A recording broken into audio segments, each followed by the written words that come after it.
Unang stop natin ngayong araw, ang Mang Dani's Organic and Natural Farm dito sa Paumbong, Bulacan.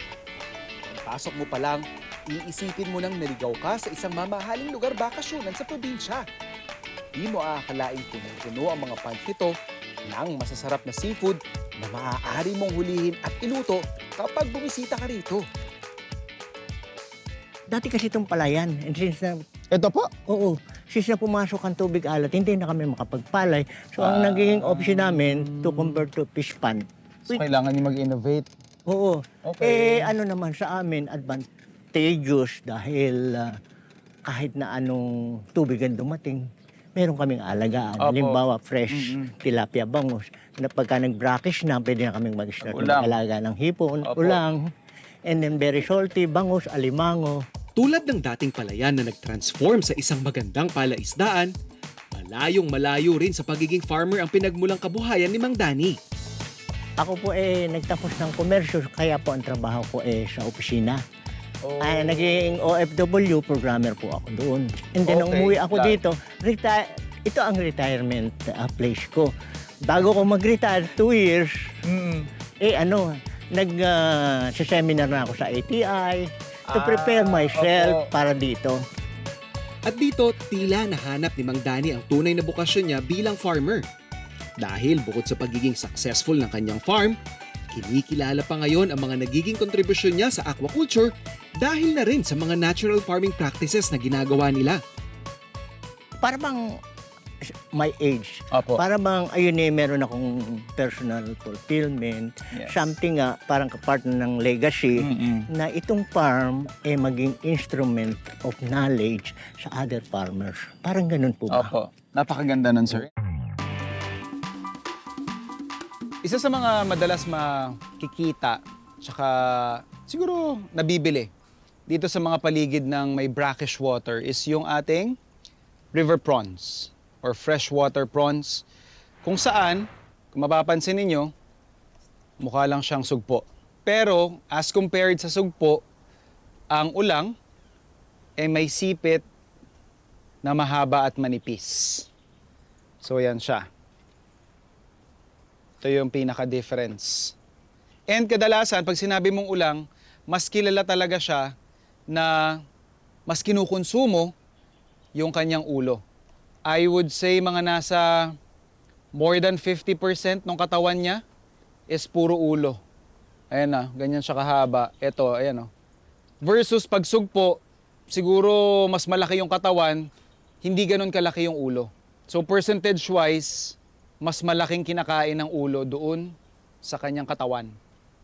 For our next dish, we would wanna pair our freshly caught ulang with an ingredient na magko-complement doon sa flavor niya.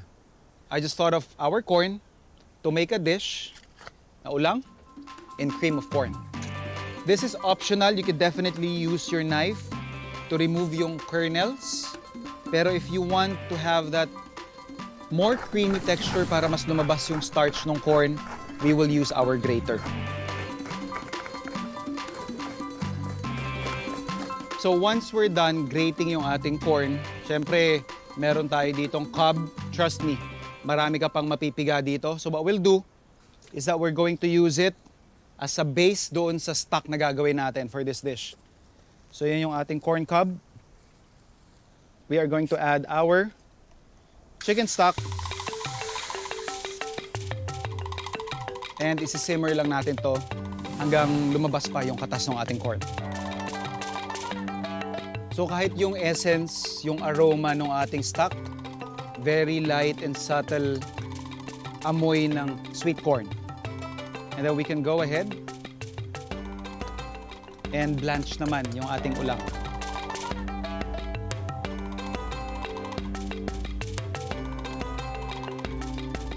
At this point, parang technically half-cook na yung ating ulang. This is to ensure na hindi siya ma-overcook. Later on kasi, we're gonna make the sauce pa para ma-preserve natin yung texture ng meat. It's better to save it first. Using the same pan, we will add in our butter. Then yung ating garlic. So without adding color dun sa ating garlic. Na-melt na yung ating butter. We're gonna add in yung ating grated corn. And of course, napapansin ninyo, sobrang dry pa nung parang pinaka-sauce natin. Kunin lang natin yung ating pinaka-stock.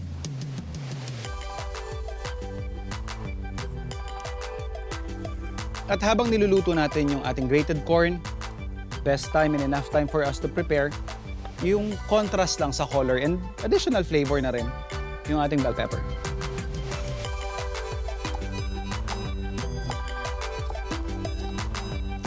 We will also add yung stock ng ating leeks.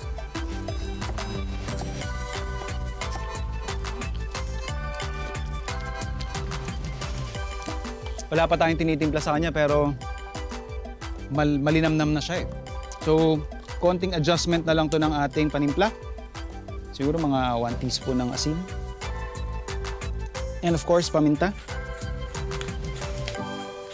And then we'll just cook it off for about 3 to 5 more minutes. Pwede na nating i-toss in dito yung iba pa nating ingredients. So dahil dun sa literal na cornstarch na na-extract natin, we have this consistency. And then we just toss in our ulang. Again, half cooked na yan. And then yung ating bell pepper and leeks. Toss ko lang to for a minute. Serve ko na siya after.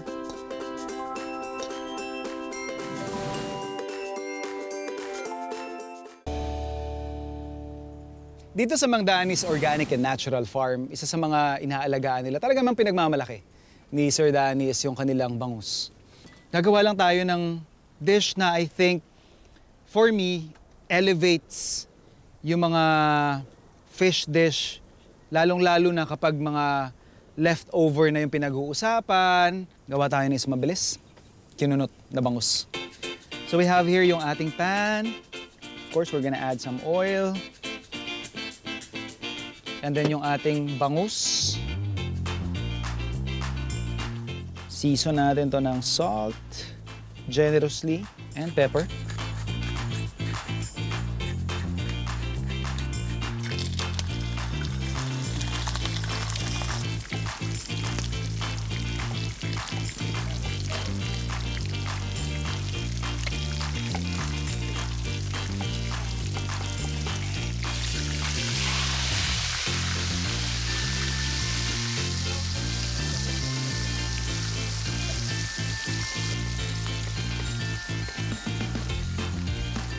So once na malamig na yung ating fried bangus, pwede na natin siyang himayin.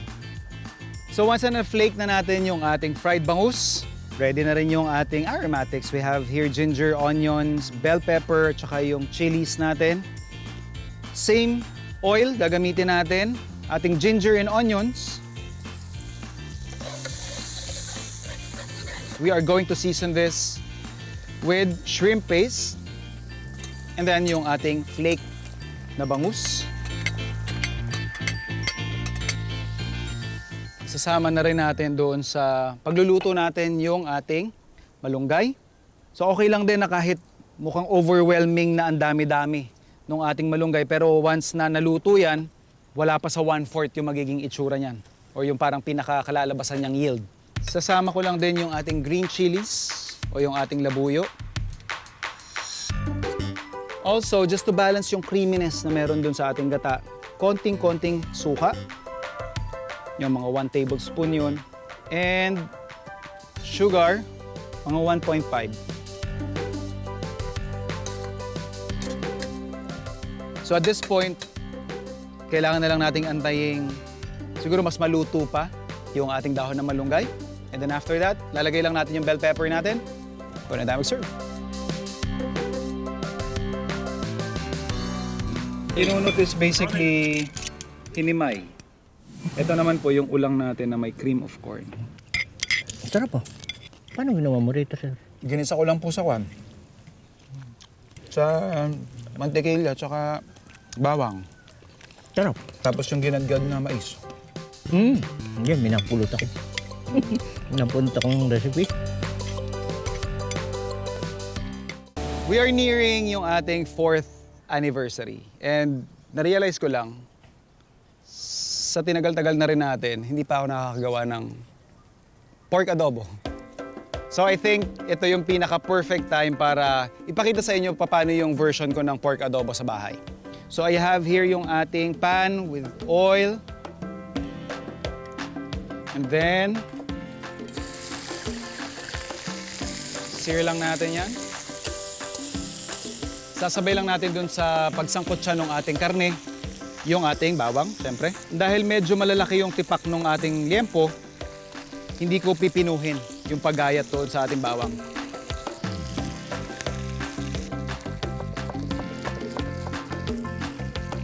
Yung ating sibuyas. And then, pinaka pang de-deglaze natin is yung ating vinegar.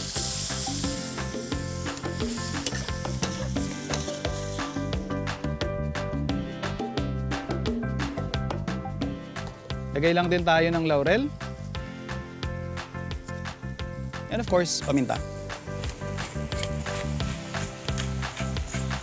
So hayaan lang natin na higupin ng karne yung ating mga panimpla dyan. And then balikan natin siya.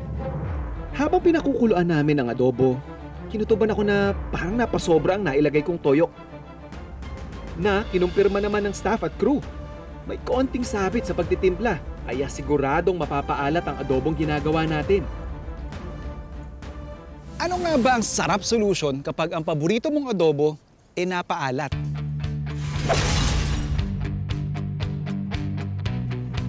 So yung ating adobo, which is a typical dish na niluluto ng kahit sino, maraming tendency na mapapaalat yan. Aside sa napasobra yung ating pampaalat, like yung soy sauce, ang tendency din kung bakit nagkakaroon ng problema yung ating paboritong adobo dish is nare-reduce ito. So ibig sabihin, sinisip-sip niya ng maigi yung ating soy sauce. Actually, kahit minsan hindi mo mapasobra yung soy sauce or yung pampaalat, ang nagiging problema is masyadong na-reduce or masyadong sinipsip. So what we'll do is that i-dilute natin yung ating adobo with some stock or water. Make sure lang na hindi ganon kaalat yung timpla. Better kung plain lang. So ang magiging concern mo na lang dito is, chef, paano yung lasa? Sayang.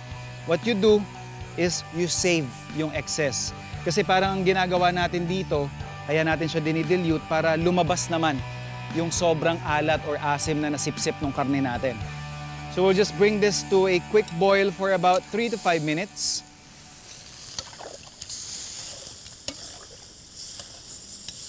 Makikita ninyo biglang nag-pale na agad yung kulay ng baboy sa labas. That's a good indication na may sasalba pa natin yung ating karne. And then, para ma-repair yung salt level niya, we will remove yung excess na parang adobo stock na nabuo natin. So, may tendency naman, ito yung other side ulit, nung gantong mga scenario na mapatabang naman siya ulit. So, at least, pag napatabang naman yung karne mo this time, di hamak na mas madali na siyang i-troubleshoot or i-adjust kumpara ng nasobrahan na. Yun nga ang rule sa amin sa kusina, na di baling kulang, wag lang mapapasobra. Regarding naman dun sa pag napaasim naman. So after natin matanggalan ng stock, ito na yung part na pwede nyo na rin i-apply. Yung isa pang hack na nakikita natin online, which is yung paglalagay nga ng patatas or any other starchy vegetables like kamote, pwede nyong lagyan yan. And in case naman din na napasobra sa asim yung inyong dish, what you can also do is to balance that by adding sweetness doon sa dish. I-reduce lang natin to ulit habang niluluto natin yung ating patatas. After that, pwede tayo mag-serve. After yan, isa ka ng kusinero.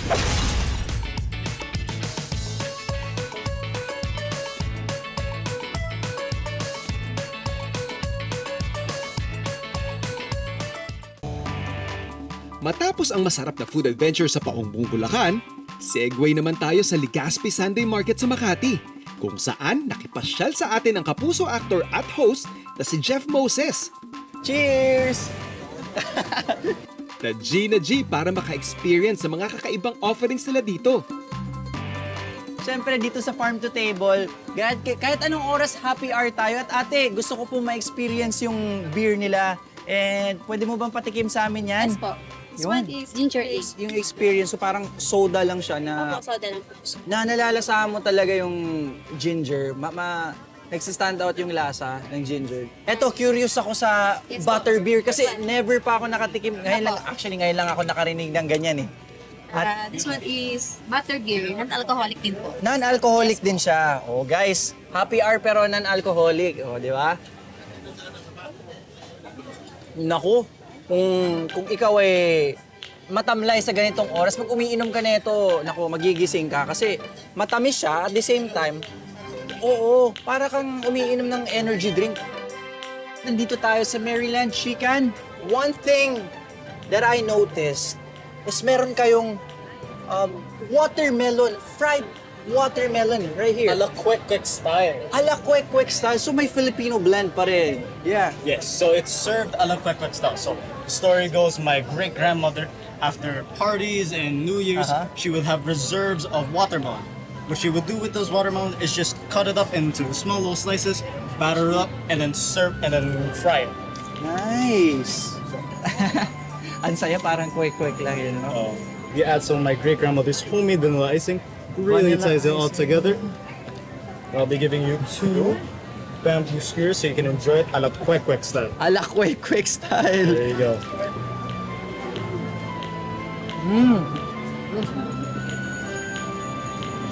Ang sarap.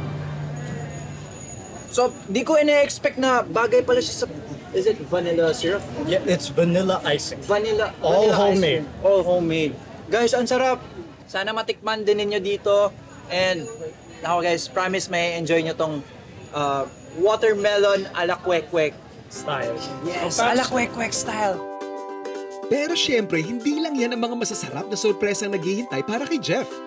Dahil pati ako, may ihahandang kakaiba para sa bisita natin na ididikta ng ating rap sa ruleta. Brother Jeff, Yes! welcome sa Farm to Table. Yay! Welcome to me! Finally. Ayan, syempre pa welcome namin sa'yo. Pagluluto kita ng yung sana pumasang dish. Ako yung magluluto. Yung ating wrap sa ruleta ang magre-resign. Game. Okay? Pwede sabay? Yes! Game lang ha. Para makapili tayo ng what? Try! Try na chameli din. Oy! No, paborito ko yan, chef! Dali naman ito. Pritong manok. Itong manok! Sige, ako nang bahala. Didiskartehan ko na. Pero mamili tayo. Baka may matripan ka pang ibang side dishes, ganun. Diba? Oh, pwede. Tara. Mamili tayo, mamili.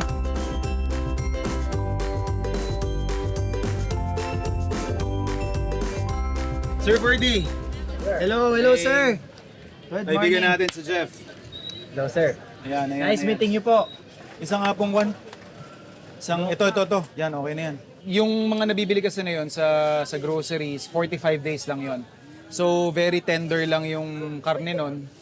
Tsaka, hindi mo na kailangang iluto ng matagal. Pero ito kasi, since free range, native pa yung lahi niya, so, kailangan mo tong tulungan ng pagpapalambot. In our case, pressure cooker para mas mabilis. Yes. Yan. Game. Eto, para kwan. Yan. Purple cabbage. Gawa kita ng stock. Oh, slow. Sige. Tapos lagyan natin ng isang, yan. Carrots. Yes, sir. Onions, di ba? Slow. Yes, meron nga yung onions. We're good with onions. Yan. Ay! Diba? Pwede. Alam mo, na-imagine ko ganyan yung kulay eh. Pag nakikita mo, alam mong malambot na crispy. Since sabi nga natin sa inyo na native yung manok na nabili namin ni Jeff, we need to do an extra step to ensure na pag pinirito natin siya at sinerve sa kanya, at least tender man lang yung karne nito. So, we'll pressure cook yung ating chicken. But first, kailangan buuin muna natin yung mga pampalasa doon sa ating stock. Yung ating garlic and onions, and then peppercorns, and of course, maglalagay din tayo ng bay leaves. Tapos ito, may nakita kami ni Jeff na tanglad, sasama na rin natin siya. And then we're just gonna season this with some salt. So yung pinaka-base ng ating poaching liquid or ating pagpapakuluan dun sa manok is basically buo na. Pwede na nating ilagay yung ating chicken.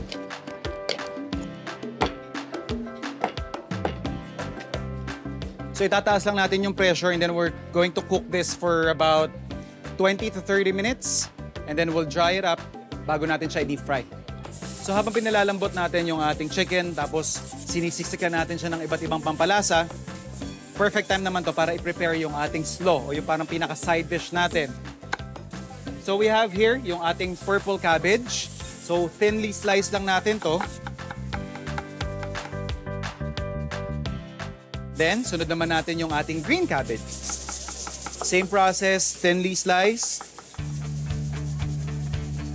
And then next up, yung ating carrots. Julian lang din natin to.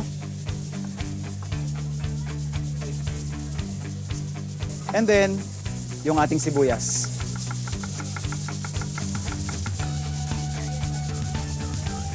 Now, para mas malasa yung ating slaw, sisizon ko na to ng konting salt and then hahayaan lang nating magkatas. Tapos mamaya, bago natin i-serve, ifo-fold lang natin to sa mayonnaise after nating pigaan yung excess moisture. So at this point, napalamig na rin natin at somehow na air dry na rin natin yung ating chicken. So ready na siya para dun sa ating deep frying.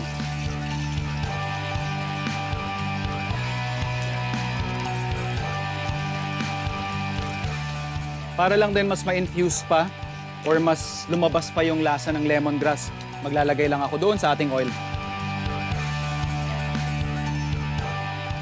So once na makuha natin yung color na gusto natin, pwede na nating tanggalin doon sa mantika. At habang mainit pa siya, some final touches doon sa ating dish. Yung isa na bili natin na coconut sap syrup, i-glaze lang natin doon sa ating fried chicken. Then konting kick. We're just gonna finish yung ating slaw, or cold slaw. We just wanna remove yung excess moisture na yon. And then we're just gonna add in some mayonnaise. Pwede na tayo mag-serve.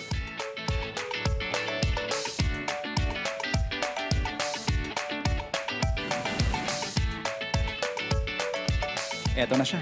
Open your eyes. Yan. Ay! Diba? Pwede, pwede. Alam mo, na-imagine ko ganyan yung kulay eh. Ma-dark. Oo. Medyo ano siya, pag nakikita mo, alam mong malambot na crispy. Cheers, brother. Uy, pwede. Pwede. Let's go. Let's go. Unang kagat ko, andun na kagad yung tamis at saka yung anghang. But, yun natutuwa ko kasi hindi nawawala yung lasa ng... Well, syempre alam to ng mga kapwa kong mga Bisaya dyan na pag kinain mo yung native, andun yung lasa ng manok na medyo herby. Na syempre, hindi naman ganun ka-tender, pero alam mo yun, given na native chicken siya, malambot siya, and nandun yung pagka-native chicken ng chicken, yung nalalasahan mo talaga as in. Ito yung mga nagpapa-excite dun sa trabaho ko na pupunta tayo sa isang lugar na to. May mga iba tayong ingredients na makikita. I've never tried cooking using coconut sap syrup. So, I'm interested na i-push pa kung saan ko pa siya pwedeng gamitin. Kasi mukhang may potential eh.